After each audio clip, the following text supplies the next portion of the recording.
Good morning, everyone, and welcome to our backyard. This morning I wanted to talk about heat stress. And if you watched Jim Putnam's channel recently, within the last day or so, he talked about the stresses that the plants have gotten down in the south here, and especially, oh my goodness, all along the Gulf Coast where it's just been brutally hot. Granted, Texas has had a heat dome for most of the summer. We've had so many excessive heat warnings and so many days of 105, 108, 109, certainly many days in a row over 100. And the plants just didn't flower well. And one in particular I want to just point out, and I did a video recently on this, on the porterweed super bloom, is last night we got down to 75 degrees. And oh my gosh, look at the red. Well, all the porterweeds are blooming like this. And how this is unusual is, let me get closer.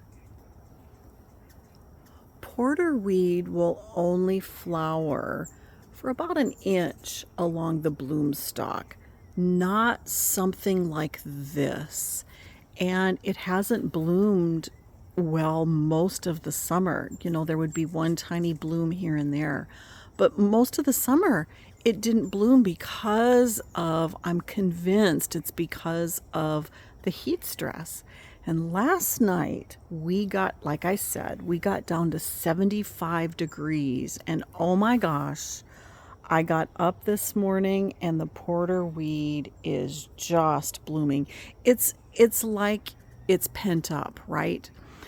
And so it's this pent up energy.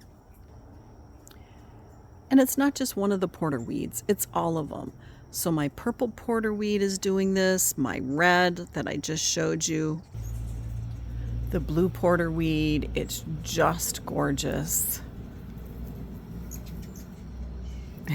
And the hummingbirds are just flying over. It's very fun watching them. The coral porterweed here is also just blooming beautifully.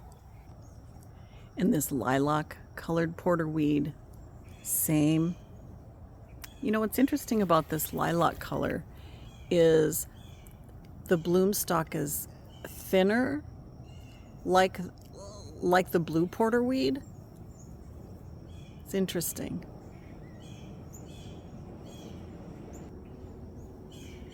In Jim's video, he talked about the sweet spot for most plants for photosynthesis being 59 degrees to 86 degrees. And pictures that he showed of heat stress, this is an example of heat stress. This is my Forsythia sage, or Salvia madrensis, and it's in the shade. But it absolutely is showing this heat stress. Now, as I go up on the stem, there's new leaves, but they're small. And they certainly do not have that brown edging from the heat stress, but they're also so much smaller. And so I think this is just a really perfect example, and his video couldn't have come out any at better timing on what to look for on how the plants are stressed. And so, of course, keeping them hydrated, making sure they're watered but not overwatered is really important. And part of the way through the summer I talked about just keeping, making sure I'm keeping these plants alive. Because now, when it's getting to be alleviated, even though I think today we're supposed to be 98 degrees, I don't think we're going to have another 100-degree day. At least I hope not. And you'll notice on this Forsythia sage, it's tried to get a couple of bloom spikes. It's just been too darn hot. But plants recover. And so for a 75-degree night, we were able to get another beautiful bloom out of the porterweed.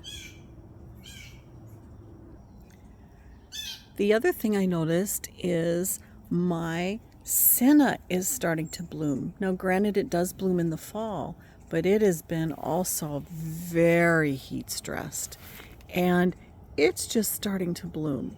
So it's like this, even though it's still extremely hot during the day, our night got down to 75. And it's almost like the plants are coming forth with thank goodness, right?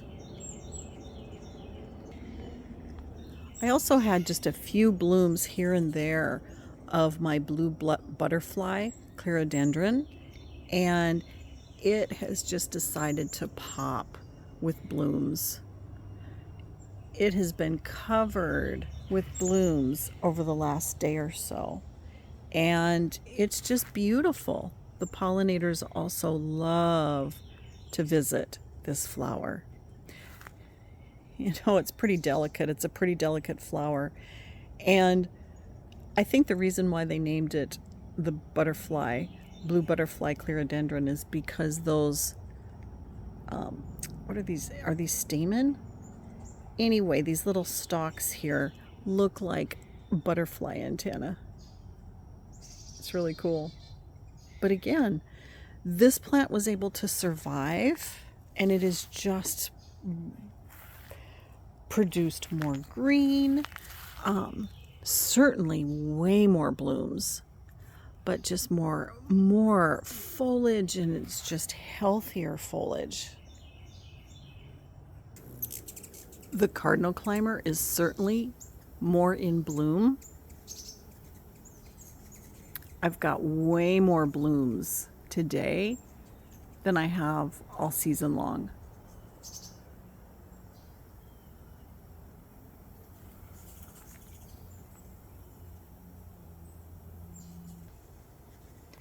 And even though my Turk's cap is flowering, you'll notice that the foliage is not doing well, and it hasn't.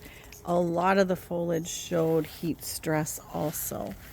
And these leaves were this and then would fall, and it's absolutely trying to do and produce what it typically does in these gorgeous blooms. But I've mentioned in prior videos that even this native Turk's cap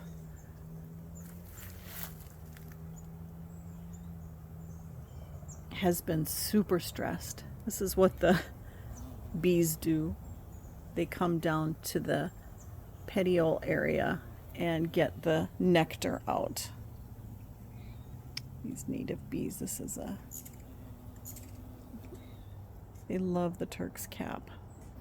But again, I've noticed and I've commented how my Turk's cap has been. This is in morning sun, and it has just not enjoyed the heat, the excessive heat. So even though it was frustrating having such a difficult summer, a difficult, hot, excessive heat dome summer with no rain, and gardeners have been really stressed out, I highly just,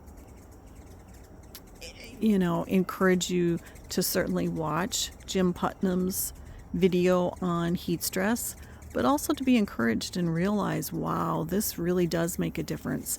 Just getting your plants through it, keeping them alive, not fertilizing them. I didn't. I just, when it was the 2 months of massive excessive heat, I just didn't fertilize because I didn't want to push blooms. And I haven't since the last time I did the video on the porterweed super bloom I have not fertilized, and as you can see, it's just pushed massive blooms with it, a couple of times in the last 2 weeks. Nothing like I've seen before. And right now, sorry about that airplane. And right now in the Houston area, we're south of Houston, we're in the hummingbird migration corridor. And having plants that are blooming, of course, having the feeders out is really important. But having plants that are blooming not only for the hummingbirds that are migrating, but also the butterflies that are going to be starting to migrate. Monarchs will migrate a little bit later, but it's important to have these blooms available for these animals. And it's just, I guess, the solidarity with fellow gardeners, just realizing how important these ecosystems are and trying to do what you can, even though it's frustrating. I want to zoom in here.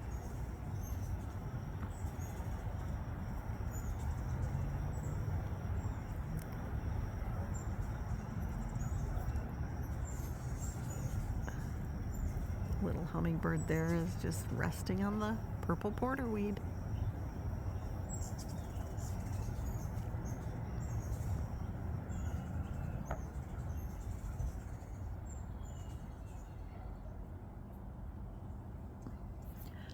So fellow gardeners, those of you that have been just in excessive heat, pat yourselves on the back for doing what you've done in your gardens, because it really does pay off and it is really important. Don't let it get you down. And if you have to start over, that's okay too. Well, thanks for indulging me. But I did want to just come out and show the evidence in my garden of heat stress and what one 75-degree night can really do. Whoops. The hummingbirds are really keeping me interested. They're perched in multiple areas. One's perched here, one's perched up there, one's perched over to my right. And then, of course, they're flying all over. One's perched above me in the tree. Well, I hope you all just have a wonderful day today. Thank you for joining me, and I hope to see you again soon.